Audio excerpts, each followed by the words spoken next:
Olá, tudo bem? Boa noite. Me chamo André Curvelo e irei ministrar para vocês agora a palestra chamada Drones, um horizonte de possibilidades com sistemas embarcados voadores, como parte da semana acadêmica das Faculdades Integradas Libertas. Já deixo aqui meu agradecimento aos professores Eli e Alisson, que me convidaram para ministrar essa palestra para vocês. Lamento não poder conduzir essa apresentação ao vivo, por motivos aí de força maior. Acabou que não pude estar presente virtualmente ao vivo para essa apresentação, mas fiz aí uma gravação para que vocês possam ver e acompanhar um pouco desse conteúdo com a gente nesse momento, então. Para quem não me conhece, meu nome completo é André Márcio de Lima Curvelo. Eu sou engenheiro de computação com ênfase em sistemas embarcados pela USP de São Carlos. Tenho também um MBA em gestão de TI pela Unifran, Universidade de Franca, onde comecei a minha carreira como docente no ensino superior e onde também fiz a minha amizade com os professores Eli e Alisson. Né? Então, uma amizade aí de longa data, já temos um chãozinho já. Fiz também um mestrado em processamento de sinais e instrumentação pela USP de São Carlos, voltado aí a aplicações em sistemas embarcados. Foi um projeto muito bacana depois, quem tiver curiosidade eu mando o link aí da minha dissertação. Sou também articulista, que é quem gosta de escrever artigos online. Então você vai encontrar aí bastante artigo meu aí no Embarcados, Flip Flop, daqui a pouco até mesmo em inglês para portais como o Seed Studio. Sou professor de pós-graduação na área de embarcados, estou dando aula atualmente, maior parte pela Unisal, tanto o campus São Carlos aqui em Campinas, quanto o campus Lorena, também no estado de São Paulo. E também estou como professor no corpo após de negócios, IoT, da UFG. Então, bem bacana. Todo para cima e para baixo aí, dando aula nas pós aí. Se chamar, nós vai. Brincadeiras à parte. E minha atuação no mercado, hoje, atualmente, eu estou como engenheiro de aplicação de campo sênior e evangelista técnico na Toradex. Para quem não conhece, depois dá uma entradinha aí, toradex.com. Você vai ver que é uma empresa suíça multinacional voltada ao desenvolvimento de computadores em módulo. São computadores completos mesmo, do tamanho de um pente de memória RAM para notebook. Vocês vão ver aqui no meu, na verdade está desse lado aqui, no meu mural aqui tem várias plaquinhas do Toradex. E é coisa assim realmente de outro mundo, a complexidade de você colocar um computador num módulozinho desse, e é o que permite a criação de toda sorte de aplicações embarcadas complexas, porque, como o nome diz, computador em módulo, e a coisa é capaz de rodar ali Windows Embedded, Linux, Android, e você consegue colocar isso em toda sorte de aplicação. Então entra no site depois, conhece um pouco aí do Toradex, vai ver que a gente desenvolve assim, realmente um trabalho muito bacana. E a minha atuação como engenheiro de aplicação de campo é que eu atuo junto aos clientes para estabelecimento das soluções dos clientes, para resolução de problemas, para auxílio ali realmente de aplicação em campo. Né? Então, aplicações aí que estão realmente com fins aí de produtos e soluções aí que cairão na mão de pessoas, consumidores finais, né? E evangelista técnico é que minha atuação também envolve muito marketing. Então vocês vão ver vira e mexe webinars, artigos, apresentações que eu vou fazer também como parte aí da minha atuação junto à Toradex. E falando agora de drones, a melhor frase para esse momento, né, de coisas voadoras é do Isaac Newton, que ele disse num momento muito ilustre que se eu vi mais longe foi por estar sobre ombros de gigantes. E eu não consigo imaginar uma frase melhor sobre esse contexto de drones, porque você tem uma coisinha ali que consegue voar alto e você está ali a uma altitude de 100, 200, 700 metros de altitude, ou até mais também, né? Exatamente porque gerações de engenheiros e engenheiras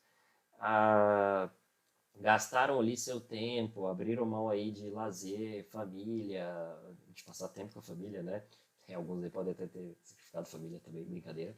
Abriram a mão aí de bastante coisa para ter aí o desenvolvimento tecnológico que permitiu hoje a gente ter nós termos os drones. Então você tem aí uma coisinha que é do tamanho da palma da mão, ou um pouco maior que seja, e consegue se deslocar, consegue ir a uma altitude 100 metros, centenas de metros, a um raio de distância de você de coisa da ordem de 4, 7 quilômetros, tirando foto em alta resolução, filmando em alta resolução. Foi porque gigantes trabalharam para a gente ter essa tecnologia hoje, que você compra pela internet. Ainda tem esse detalhe. É um negócio que você ainda pede pela internet e entrega na porta da sua casa. Entendeu? Então, é meio assustador a gente pensar como as coisas estão hoje. Né? E o que são drones? Muita gente aí vira e mexe para pensar, né? O que são drones, o que são essas coisinhas, o que são esses trequinhos voador para cima e para baixo, né? Drone também é chamado de VANT, mais a terminologia brasileira, né? Veículo aéreo não tripulado. Todo drone é um VANT, porque espera-se que ele não seja tripulado. Se ele não for tripulado, ele é uma aeronave ali, né? Pilotada, né? Então teria que ter alguém ali com brevet, uma capacitação ali para pilotar aquilo e envolveria outras certificações, outras regularidades a serem tomadas em conta. Do inglês também pode ser chamado de UAV, ou Unmanned Aerial Vehicle. Então, se vocês forem ver na internet, é muito comum chamar de UAV. Em alguns momentos também, em documentação da ANAC e outros órgãos, aí vocês vão ver a terminologia RPA, que é Remoted Piloted aeronave remotamente pilotada. Não vou ficar inventando coisa aqui não. Então, RPA também é outra terminologia que pode ser adotada aí.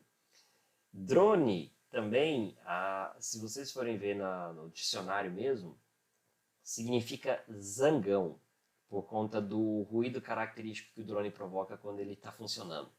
Quem aí já viu, teve a oportunidade de ver ao vivo, drone, você vai ver que parece mesmo que é um enxame, né? Um monte de coisa ali, né? Não vou ficar fazendo esses efeitos sonoros não, já paguei mico ali na RPA.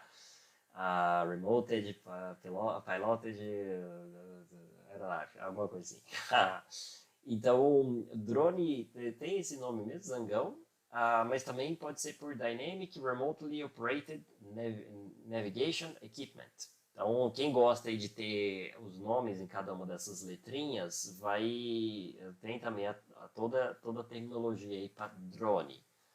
Mas, em outras palavras, é veículo aéreo não tripulado, eletrônico, hoje, né? Você consegue ter aí radiocontrole por computador, por dispositivo móvel aí, um tablet, um smartphone, e ter todo o mecanismo de controle aí, radiofrequência com o equipamento, né? Beleza. Drones, os primeiros drones começaram a aparecer no que a gente tem aí por história em 1849. Gente, isso é bastante tempo, mas é bastante tempo mesmo. Isso é 180, mais ou menos uns 180 anos atrás, quase, uns 180 anos atrás, assim, é bastante tempo já. Toda a história começou com balões explosivos, tá? Porque o que acontecia era que o pessoal ali estava guerreando ali com alguma cidade, né, em volta. E nessa época já tinha mais ou menos assim, a tecnologia de balões, né? Só que era uma coisa que você contava com a direção do vento, né? Então você pega ali um balão, ele vai subir, a direção que o vento levar, o balão vai. O balão não tem nenhuma propulsão para mudar ali a direção dele, né? Então, normalmente era assim, você está guerreando ali com o exército que está num acampamento ali, sei lá, tantos quilômetros numa direção, esperava-se até que o vento começasse a soprar naquela direção, você pega um balão carregado de explosivo, bota ele para inflar, ele vai subir e o esperado é que ele vai subir e vai começar então a esvaziar ou desinflar num cálculo ali meio que balístico, a ponto dele cair no acampamento na cidade ou território inimigo. Só que, como eu falei, é um negócio que depende do vento. Então, porque se eu mando um negócio ali, o vento muda de direção, o balão vai para outro rumo. Então, eu brinco assim até com aquele ditado, né? Que o mal que você deseja para o próximo pode voltar para você, né? Que você manda o balão ali para ir para o lugar, o vento muda de direção, o balão pode acabar voltando ali para quem mandou, né? Mas sobre a ótica de que é um veículo aéreo não tripulado, é um drone. Isso aqui era um drone, né? E de 1930 a 1945, já ali no calor da Segunda Guerra Mundial, a coisa ganhou mais notoriedade com projetos aí de aviões de tamanho real mesmo, mas para serem controlados ali pela já tecnologia existente na época de radiofrequência, de forma que você pudesse realizar ataques poupando vidas humanas. E então, muitos desses projetos aí pensados em guerra, né, era mais uma questão de você ter ali um avião kamikaze, só que sem a pessoa. Então, um avião desse aí, como na foto, esse é em inglês, esse aviãozinho aí, eu não sei se chamava Red Bee, tem que conferir isso depois aí. Eu tenho um tempinho já que eu consultei essa bibliografia aí, mas esse aviãozinho a intenção é basicamente sim, você tem ali um navio que você quer atacar, então você pode pegar um avião desse carregado de explosivo também, né? Antes a gente tinha um balão, agora tem um avião, e manda ele na direção daquele navio. Só que você tem o controle agora, você não depende mais da direção do vento, você tem o controle. De novo, pensando na guerra. De 1959 em diante, constatou-se também um grande investimento dos Estados Unidos nas tecnologias de drones. Também para evitar perder pilotos em territórios inimigos. Então, às vezes, tem uma aeronave ali que pode ser derrubada com míssil terra-ar, míssil ar-ar e outros tipos de mísseis aí, mas normalmente é terra-ar e ar. Né? E evitar ali você perder mais que o custo do equipamento, vidas humanas, né? Claro que uma aeronave ela é muito cara, mas nada supera a questão de você perder ali uma vida humana, né? Seja algum piloto que infelizmente veio a óbito com a queda ou a explosão, ou até mesmo virar prisioneiro de guerra, coisas nesse sentido, né? Então, para evitar isso, começou então a ter bastante pesquisa em como ter tecnologias confiáveis de radiofrequência ou de alguma forma ali de telemetria, acaba sendo radiofrequência, o melhor que a gente tem hoje, para você controlar uma aeronave capaz ali de tirar foto, realizar ataques, se locomover em alta velocidade, grande altitude, né? Sem a pessoa estar ali presente. Então, a gente tem muitos desafios nesse sentido, senhores. Você não pode ter delay nessas coisas, porque você tem uma aeronave que está se locomovendo ali, é o quê? 600, 800 km por hora, dependendo. Tá ali às vezes fazendo uma incursão em território inimigo, então você tem que agir rapidamente, se disparar um míssil contra a aeronave, se tentar tirar contra a aeronave, alguma coisa assim. Então não pode ter esse delayzinho assim, a foto veio aqui e tem um lag aqui de 5 segundos. Isso é quase que inaceitável, porque coisas podem cair e quebrar e prejuízos milionários, dependendo da aplicação que você está trabalhando, né? Então, em 95, os Estados Unidos colocou em operação Predador MQ-1, dos drones mais famosos aí que você vê em toda sorte de literatura, vídeos, filmes e coisas afim, que ele inclusive ele é controlado via satélite, com link direto com os Estados Unidos, por exemplo. Então, é uma tecnologia complexa, cara e de ponta para ter confiabilidade ali na transmissão e controle desse drone, por exemplo.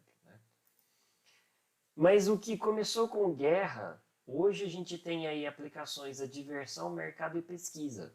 Então, continuamos sim ainda tendo projetos aí de drones com fins militares. Então, tem drones aí drones grandes, né? Você viu o tamanho desse aqui, ó, a picape, é o tamanho da picape puxando um drone. Isso aqui é controlado remotamente. Então, muitos desses drones podem fazer somente monitoramento, então ficar ali tirando foto, monitorando alguma coisa, ou também ataques, né? Disparo de bomba, de míssil, coisas assim. E temos também drones aí para filmagem, diversão, hobby, produção. Então, como a linha Mavic da DJI, que são drones aí que são meio transformers, né? Eles fecham e abrem aqui as asas e eles filmam em Full HD, 4K até. até drones aí com 6 hélices, ou até 8, de 6 a 8 hélices, usados em filmagens profissionais, porque o fato de eles terem mais motores, eles aguentam levantar mais peso, conseguem inclusive carregar câmeras profissionais para fazer filmagens aí. Tem sido muito utilizado hoje no mercado de produção cinematográfica. E questão aí de pesquisa e até para salvar vidas, né? De um lado aqui para tirar, de outro lado para salvar. Esse aqui é um drone já sendo utilizado aqui por bombeiros no Brasil para soltar boia para pessoas que estiverem se afogando aqui à beira-mar. Então, interessante assim, se você for parar para pensar o tanto que isso aqui é prático e é interessante, porque você pensa assim, tá aqui o salva-vidas, na beiradinha aqui da praia, e tem alguém aqui se afogando ali. O cara pode ser assim, um nadador feroz das galáxias. Ele vai ter que nadar às vezes contra a onda, desviando de pessoa, de cachorro, de pomba, aqui, saindo correndo um monte de coisa até chegar ali na pessoa que pode estar se afogando ali ainda a uma distância considerável. Ele pega um drone desse, decola na hora, e esses negócios são rápidos, cara. E dependendo do que o motor é potente, se aguenta vento forte, ele consegue controlar isso até chegar ali onde a pessoa está e solta a boia para a pessoa já conseguir se apoiar e ele chegar ali a tempo de conseguir ir levando ela até de volta à areia, né? Terra firme, coisas assim. Então, bacana isso. E para os aficionados aí de filmes, eu sugiro depois vocês darem uma consultada aí no não sei se tem no Netflix, HBO ou Globoplay, tem esses serviços de streamings aí a rodo, mas procurei Good Kill. É um filme, esse é o nome em inglês, tá? É um filme que retrata a vida de um desses pilotos de drone norte-americanos que realiza missões ali no Oriente Médio. E o curioso é que ele está nos Estados Unidos, ele entra num container e dali ele controla no ar-condicionado em conforto, igual você está vendo na foto aqui no canto inferior direito da tela, ele controla um drone ali do outro lado do planeta, lá no Oriente Médio, em tempo real. E o interessante é que, só um pequeno spoiler, se vocês assim permitem, né? Na entrada do container que ele usa para controlar o drone, tem um recado assim: entrando aqui você está deixando os Estados Unidos da América, porque você está controlando o negócio do outro lado do planeta. Então, isso aqui envolve. Esse filme tem uma pegada assim, bem interessante na questão assim, do conflito de você estar monitorando uma coisa assim, com um drone que está voando tão alto que você não vê embaixo. Tem um drone no céu, né? E sobre a questão assim de que os Estados Unidos podem estar ali monitorando o mundo, as pessoas, realizando incursões, coisas desse sentido aí, essas noias de vigilância. Recomendo aí depois, tá no streaming mais perto de você, de forma legal. Vamos falar agora de drones. Quais são os componentes de um drone? Que eu vou só mover um pouquinho aqui minha câmera para vocês poderem ver, tá? A gente tem as hélices, tem os motores. Então as hélices é o que permite ali fazer basicamente o empuxo ali com o ar. E os motores é o claro que vai mover as hélices. O chassi é o esqueleto do drone, então é importante para sustentar todos os componentes do drone. Trem de pouso é para evitar que esse negócio se pedace ali no chão, né? Vai com tudo no chão. Então, o trem de pouso ele é importante para qualquer drone, porque você pode pousar em pedra, grama, terra, asfalto. Então, por mais simples, não precisa ser um negócio também de 2 metros, né? Mas por mais simples que seja, alguma estrutura para ele poder se posicionar em toda sorte de superfície. E uma das partes importantes que tem aqui são os SCs, os controladores eletrônicos de velocidade, Electronic Speed Controller. Eles são microcontroladores que interagem com os motores elétricos brushless, sem escova, utilizados para controle, para fazer acionamento das hélices, estão ligados às hélices aqui, porque esses motores eles são de alta rotação, por isso eles são sem escova, para não ter atrito e enfim. E só que precisa de um microcontrolador dedicado. Cada motor tem que ter um controlador desse. Tem a unidade central, que é o controlador de voo. Normalmente é um outro microcontrolador que tem acelerômetro, giroscópio, unidade de medida inercial para fazer o balanceamento e o controle do drone de forma que ele se mantenha estável no ar, de forma que ele consiga ir para frente, para trás, para os lados, rotacionar, fazer toda a movimentação dele. Tem a parte de radiofrequência e antena, para ele receber comandos e enviar dados, né? Então receber o comando para ele fazer o movimento e enviar dados falando ali, bateria, foto, informações diversas, tal. Como também acabei falando aqui já, considerando drones com alimentação elétrica, né, a bateria que é importante porque é a fonte de energia do drone para ele funcionar. É diferente como, por exemplo, drones como o Predador e esse outro aqui, que no momento eu não sei o nome, que são já drones a combustão. São drones ali como se fosse um avião de verdade mesmo, mas remotamente controlado. E então, como que se movimenta um drone? Você tem que ter noção aí, não sei quem já mexeu com aeromodelismo, gosta de mexer com controle de aviões e tal. O movimento aqui de uma aeronave, ela é caracterizado em 3 sentidos, 3 eixos, X, Y e Z. Então, o movimento que ela faz em torno do eixo X é o roll, e em torno do eixo Y é o pitch, e do Z, o yaw. Em outras palavras, para a aeronave virar para a esquerda ou para a direita, talvez no vídeo vai ficar contrário porque está a gravação minha, né? Esquerda ou direita, ela está fazendo rolling, então ele está virando. Para a aeronave subir ou descer, ela está fazendo pitch. Então ela tá, o pitch da aeronave ela está aumentando o ângulo dela, indo ou diminuindo. Se ela está fazendo só o giro dela, ela está no eixo Z, fazendo o yaw. Como que um drone que usa 4 hélices vai, para se manter sustentado no ar, faz esses 3 eixos de movimento?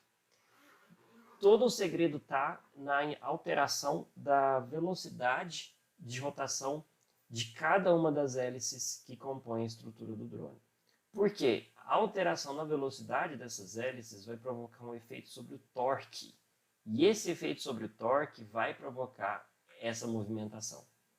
Então, estou abrindo aqui para mostrar aqui para vocês, eu tenho um dronezinho que logo eu vou falar mais dele na palestra, é o Tello. Então, aqui o que acontece? Você tem um drone desse, 4 hélices, se ele aplica aqui a mesma aceleração, se ele aumenta a velocidade de rotação nas 4 hélices proporcionalmente, se ele aumenta essa velocidade, ele vai subir. Se ele diminui a velocidade nas 4, ele vai descer. E aí, se ele quer fazer um movimento, por exemplo, aqui, roll, que é virar à esquerda ou direita, você pega aqui intercalado aqui motores nele. De um lado, você sutilmente aumenta a velocidade, de outro, você diminui a velocidade, ele vai provocar esse movimento do drone.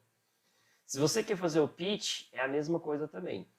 Uma das hélices você aumenta a velocidade de trás, da frente você diminui, ele vai provocar esse efeito e o drone vai para frente ou vai para trás.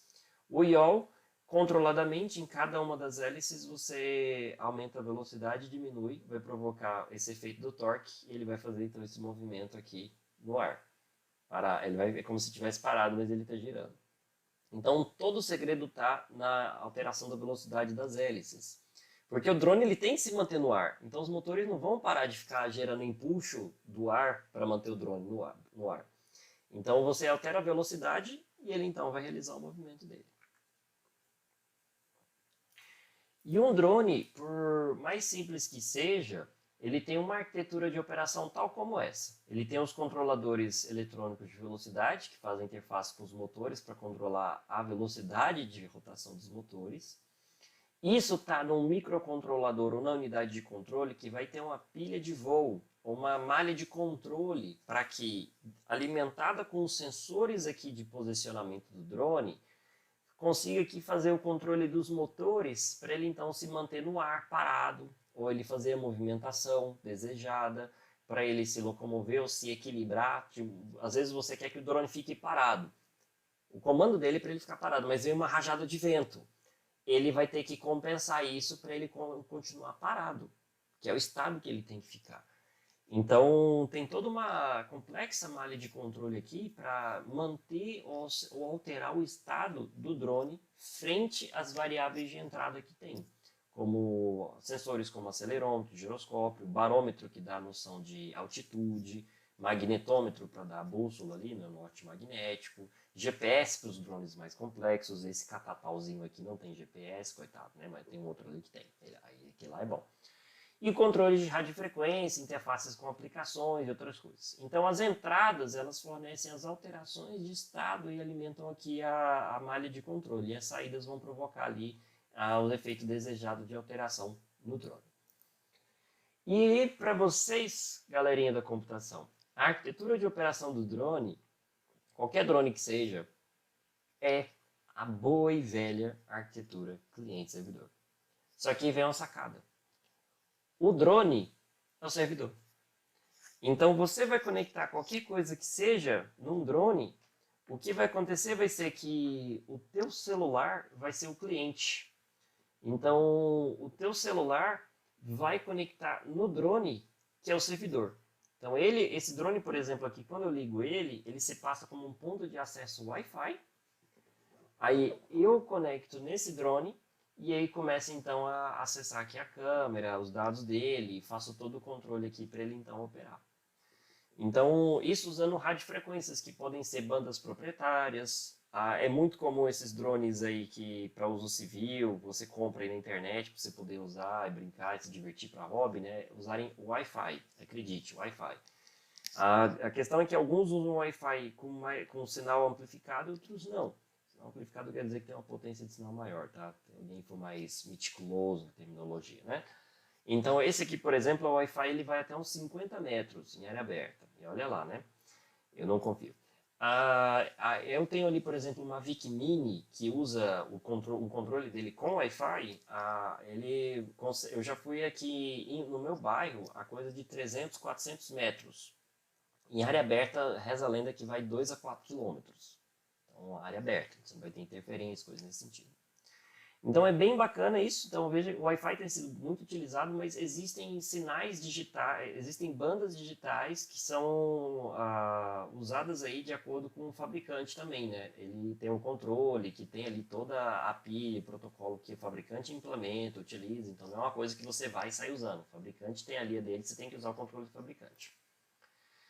Então, toda essa parte aqui, você tem que ter noção que o drone, ele é meio que o mecanismo aqui para você ter todo acesso a informações que você quer controlar. Então, por exemplo, inclinação, orientação, posição, velocidade e afins. E o processamento de dados dos drones, normalmente a gente concentra nos clientes, seja computador ou seja até mesmo celular. Você não faz, por exemplo, um drone autônomo programando o drone sozinho para sair percorrendo as coisas. Não funciona assim. Como é que é? Você tem, por exemplo, eu quero fazer um drone que siga uma pessoa. Então, o drone, ele vai estar aqui pegando um stream de vídeo, igual uma câmera IP. Ele vai estar mandando isso para o cliente.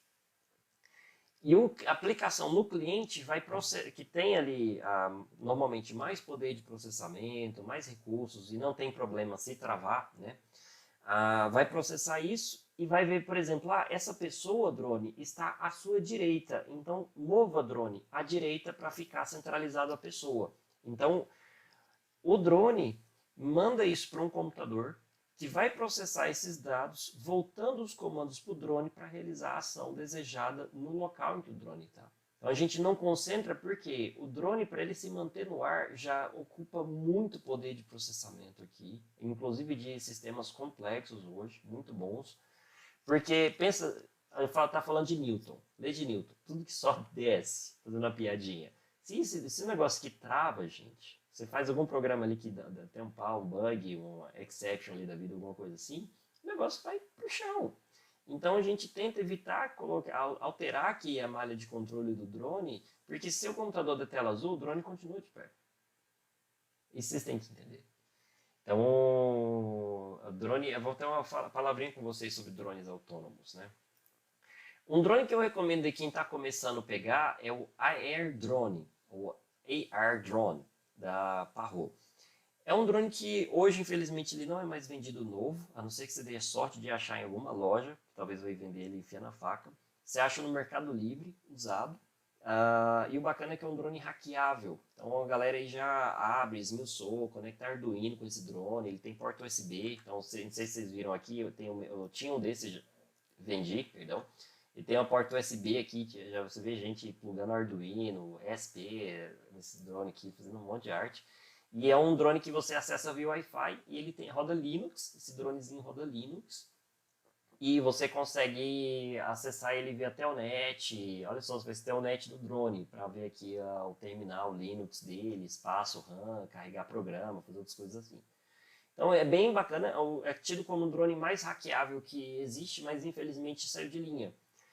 Eu acho uma pena, que eu acho que a Parrot realmente podia ter se aproveitado mais, se aproveitado melhor dessa situação, dessa oportunidade, com meio que uma comunidade maker de drones, e seria sido muito útil.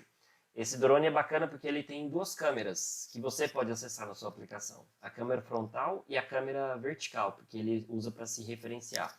A maioria dos drones, senhores, eles têm uma câmerazinha vertical, que isso aqui não confunda, eu estou apontando para um furinho bem pequenininho que está aqui no meiozinho do drone. Esse aqui ele tem um sensor de infravermelho de proximidade, para ele saber quando ele está se aproximando do solo. Ele tem uma câmera também para se localizar com relação à superfície.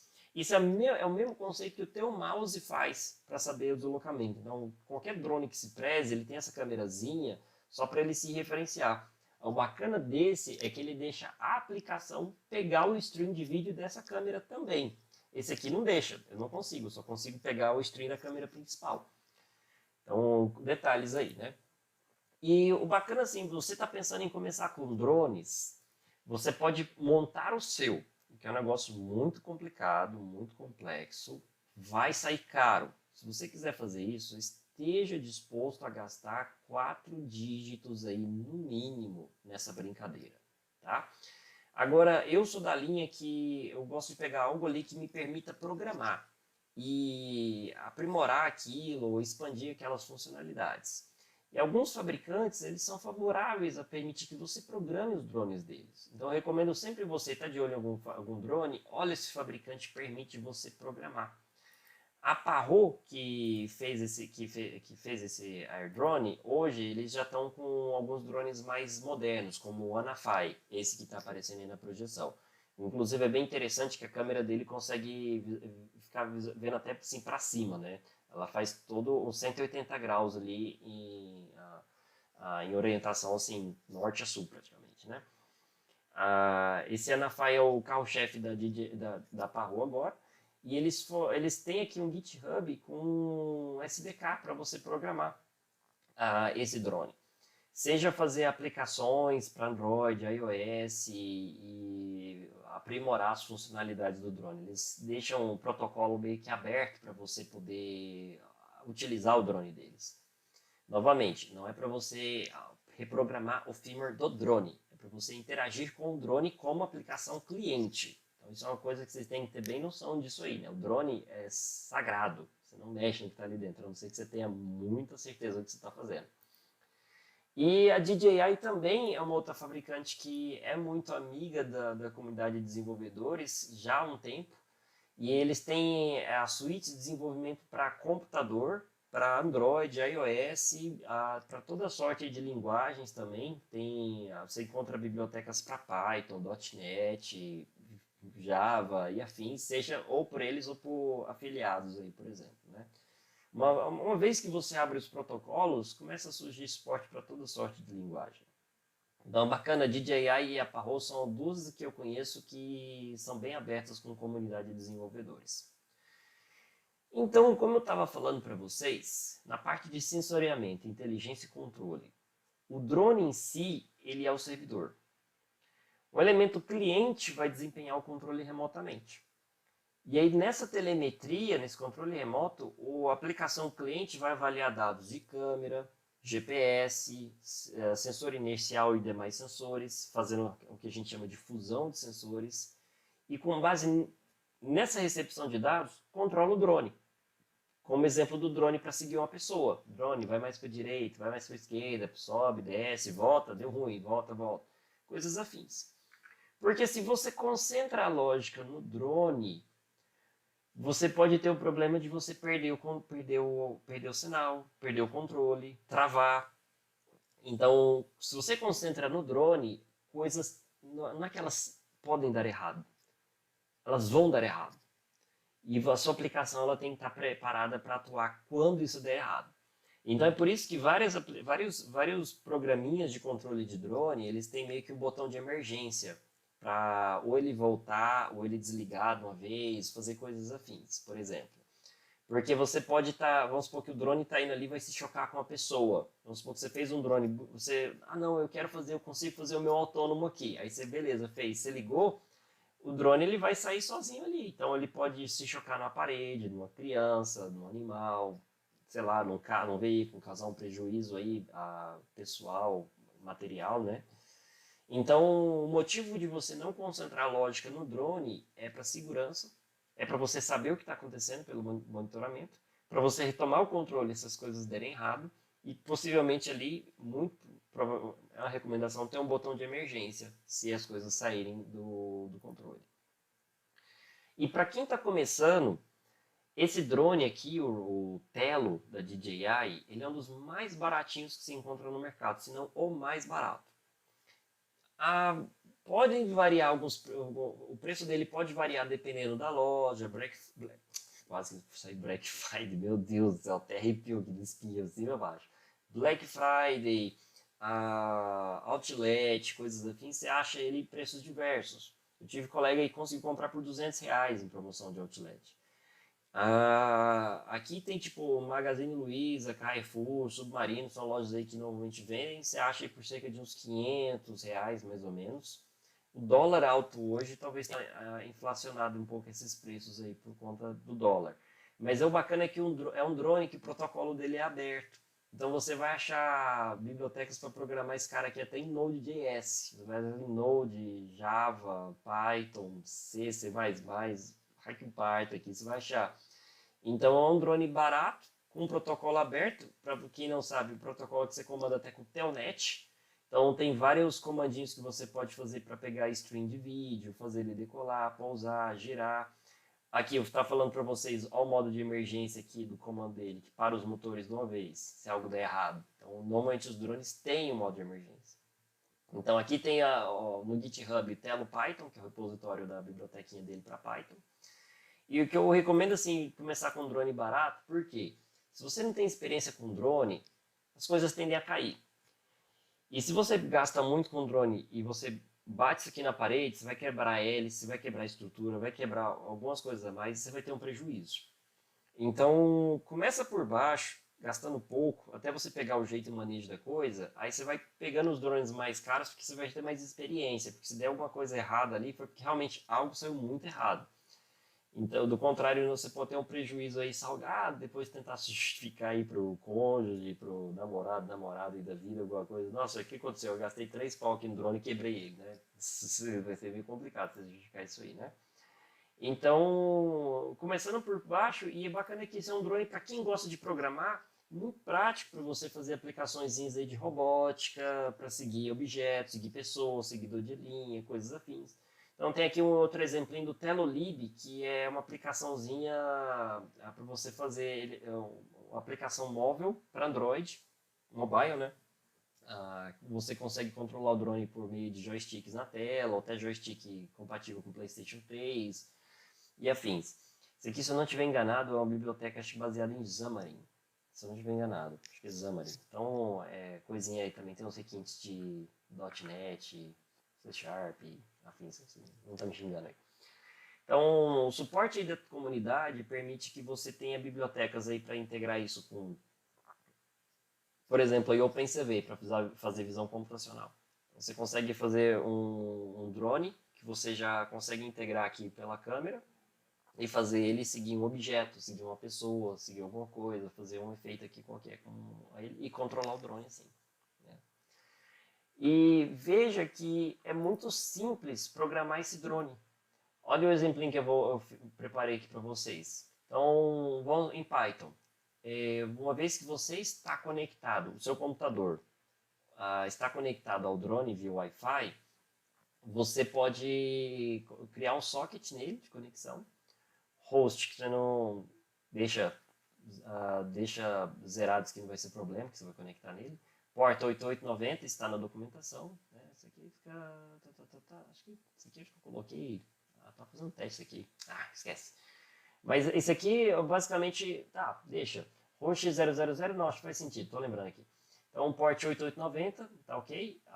Cria aqui uma referência de endereço local. Aí o endereço dele, aí que eu tava trocando aqui. Bom, você conecta nele, ele vai se apresentar com o endereço 192.168.10.1, porta 8889. E aí, uma vez que você está conectado nele, você pode mandar comandos ASCII mesmo em UTF-8, né, um encoding aqui só para não embananar nada. Você manda aqui, ele coloca nele em modo comando. Aí você manda take off, ele decola. Você manda clockwise 360 graus, ele vai fazer rotação no sentido horário. Tem acho que o counter clockwise também, tal, tem outros comandos. E você manda lente, ele vai pousar. Então, é muito simples, e isso ainda tem os outros modos aí que permitem você pegar o stream de vídeo da câmera dele. E uma vez que você já está experimentado no Tello, um outro drone que eu recomendo vocês aí que é barato, só que esse já é caro. O Tello você viu que está na casa ali de uns 5 mil, tá na casa dos 500 reais. O Mavic vai estar na casa de uns 2 a 3 mil reais. Ele é mais caro. Era para ser mais barato se o dólar não tivesse aí quase 6 reais. Ele é a versão miniaturizada do Mavic gigante, então ele é um drone dobrável, é um drone que filma em 2K, e ele tem, obviamente, uma maior qualidade em tudo do que o Tello. Então ele voa mais longe, então o Mavic Mini ele pode ir até acho que 4 km de distância e voar até 200, 300 metros de altitude, vai longe. Eu fui com o meu, acho que uns 100 metros já de altitude. A câmera dele faz o pan e tilt, né? Então é uma coisa que o Tello não tem, é uma câmera de alta resolução também. E ele tem uma bateria que também dura meia hora. O interessante do Mavic Mini é que ele pesa 249 gramas. Foi uma jogada da DJI para burlar aí, ou estar abaixo das regulamentações de boa parte dos órgãos de aviação civil aí do mundo, porque normalmente eles estabelecem que um drone precisa ser registrado se ele tiver 250 gramas. Eles fizeram um drone que tem 249. Mas eu vou entrar nesses detalhes daqui a pouco. A DJI, eles têm um negocinho chamado Mobile SDK, que já é compatível com o Mavic Mini para você criar aplicações aí para tablets e smartphones para interfacear com drone. Pegar sinais de dados de telemetria dele, controlar. Então você pode fazer uma aplicação para fazer um trajeto, sair tirando foto, filmar, controlar o drone de formas que você deseja para uma aplicação sua, além, é claro, da aplicação já fornecida pela DJI, por exemplo. Então aqui é um outro exemplo de drone que você consegue programar. E o interessante disso é que, pensando assim para o Brasil, olha nosso país, a dimensão dele e a quantidade de aplicações que a gente tem no setor agrário, pecuário, monitoramento e vigilância. Então, você faz um drone aí que consegue voar por uma criação de gado e fazer ali a contagem de cabeça de gado por cima, para saber ali, ó, beleza, hoje o drone ele voou, viu, tô aqui com minhas 100 cabeças de gado, tá ok. Aí o drone vai e voa ali de novo, tô com 90. Opa, onde foi parar essas 10 cabeças de gado aqui, né? Ou, por exemplo, ali você quer saber como é que está a questão do seu plantio, se precisa irrigar ou não, tá seco, adubar, sei lá, outras coisas assim. Ou você quer simplesmente fazer um monitoramento, ou você quer saber, por exemplo, pensa pessoal até de arquitetura, você quer fazer uma filmagenzinha ali da construção, um condomínio, alguma coisa assim. Mas, em suma, para o Brasil, acho que por conta da nossa vasta dimensão territorial, a aplicação de drone é muito interessante por conta de você ter drones aí que têm alcance de quilômetros, capacidade de voar alto e fazer aí toda sorte de, como é que fala, filmagens e aplicações relacionadas a isso, a um primeiro momento. Se você pensar em outros drones personalizados, Aí você consegue ter câmeras diferentes, a captação de sinais diferentes, aí a conversa vai longe, né? Mas em suma, o Brasil eu vejo que tem um potencial muito grande e tem muitos grupos de pesquisa voltados aí a aplicações de drones, né, para monitoramento e agropecuária. Para aviação civil, tem um detalhe. Drones precisam estar registrados. Se você não tiver um registro do seu drone, você pode ter sérios problemas se você estiver voando para um policial. Mesmo que seja um Helles Telozinho ou até um outro maior se você estiver voando em área aberta, né? Por quê? Regulamentação. Não necessariamente o policial, o agente ali da lei, ele vai saber que é um drone que pesa menos de 250 gramas, que voa assim, assim, assim, assado. Então, melhor a gente cadastrar. Por quê? Você não paga também o cadastro na ANAC, tá? Você vai ter um código para o teu drone, você pode manda fazer um adesivo para registrar, deixar autenticado aqui nele. A minha dica só é assim, pro Telo, acho que só o registro, na minha opinião, já seria suficiente, mas para, por exemplo, uma Mavic Mini, você teria que realmente fazer depois os seus registros de voo, porque ele pode voar muito longe, né? A 100 metros ou até mais, ou e ali a 200, 300 quilômetros de distância, 200 quilômetros, não, 200, 300 metros a quilômetros de distância de você, né? Até 4 quilômetros aí, reza a lenda, né? De distância do seu radiocontrole. E o que a gente fala é que ele vai para fora da sua alçada de visão. O drone ele vai voar tão longe que você já não vê mais o drone. Então você tem que fazer essa carta, esse registro de voo, para que você avise o espaço aéreo que você está fazendo um voo de drone naquela região. E isso é importante, gente, que olha aqui, na minha região, eu já vira e mexe, às vezes passa avião voando baixo aqui. Então eu tenho que fazer um registro desse para falar, olha, estou voando aqui, cara, nesse horário. Então um registrozinho rápido, você fala ali, ó, das 5 às 6 da tarde eu vou estar voando aqui até uma altitude, sei lá, de 30, 40, 50 metros e um raio de 300 metros aqui, por exemplo. Algo assim. E rapidinho ele te gera um registro, você imprime, fica com você. E se algum policial a gente te parar, você apresenta ali, se tiver tudo certo, pessoal, o cara não pode falar nada, tá tudo bem. O duro é se você não tiver, aí ele pode confiscar a aeronave e você vai ter um prejuízo ali, além você vai ter um prejuízo ali, uma dor de cabeça, pagar uma multa, né? E o que é bobeira porque é um negócio que é de graça. Isso aqui você não paga nada. Então, pra que você não vai fazer, sabe? E tem que fazer registro na Anatel, se o seu drone foi comprado de fora, tá? Então, se o seu drone é Brasil, ele já vai ter o registro Anatel, você não esquenta com isso. Se você trouxe o drone de fora, você também tem que fazer o registro na Anatel, porque ele vai te gerar o adesivinho para você colocar no drone, para não ter problema também. Então, a Anatel também é importante. E não paga para drone, tá? Então, a gente tem 2 registrinhos para fazer que você não paga. É só questão de você realmente sentar a bunda ali, preencher os formulários, fazer isso e mandar fazer uns adesivinhos para você pregar no drone, controle, outras coisas assim, e se livrar de qualquer dor de cabeça, tá? Fica a dica. Você quer fazer o seu drone? Então, aí tem coragem, né? Você pode achar alguns kits para você fazer na internet. Eu sugiro você pesquisar para drone, do it yourself, DIY, coisas assim nesse sentido. Tem alguns kitzinhos famosos como o Crazy Fly, que é um dronezinho microcontrolado que já vem com bateria, sensores, controladores aqui, essencial para você já montar e começar a programar de uma forma mais hardcore. Mas, de novo, se você quer realmente montar todos os componentes, fazer o seu drone, aí é só você ter noção das peças e ir montando ali o todo e preparado para gastar um bom dinheiro. Separei aqui algumas bibliografias para vocês, como por exemplo o Raspberry Pi Robotics Projects, da PackagePub. É um livrinho muito bacana que fala sobre vários projetos de robótica com Raspberry Pi e tem um capítulo dedicado a drone, em que ele usa um controlador que pode fazer interface com a Raspberry Pi para controlar os motores SCs, que por sua vez são usados ali para controlar um drone. Então você pode fazer um drone com Raspberry Pi. Pode. E tem também um análogo também para BeagleBone. Para quem não conhece depois, recomendo você procurar por BeagleBone Black. É um concorrente da Raspberry Pi, mas com uma pegada bem mais forte em automação. que é o mesmo conceito também. Você tem um módulo ali que você consegue utilizar com a BeagleBone para controlar os SCs e controlar os motores do drone. Quem tem a galerinha que gosta muito de Arduino, também tem o seu outro livro do Package Pub, que é Building Smart Drones with ESP8266 and Arduino. Esse também é um que fala sobre várias coisinhas e projetinhos para você usar aí o SP com Wi-Fi e fazer quadcópteros. Inclusive tem um drone com SP8266 chamado ESPcopter. Dá uma olhadinha depois, tem um Instagram do carinha que faz isso aí, bem bacaninho, um dronezinho bem pequenininho com SP.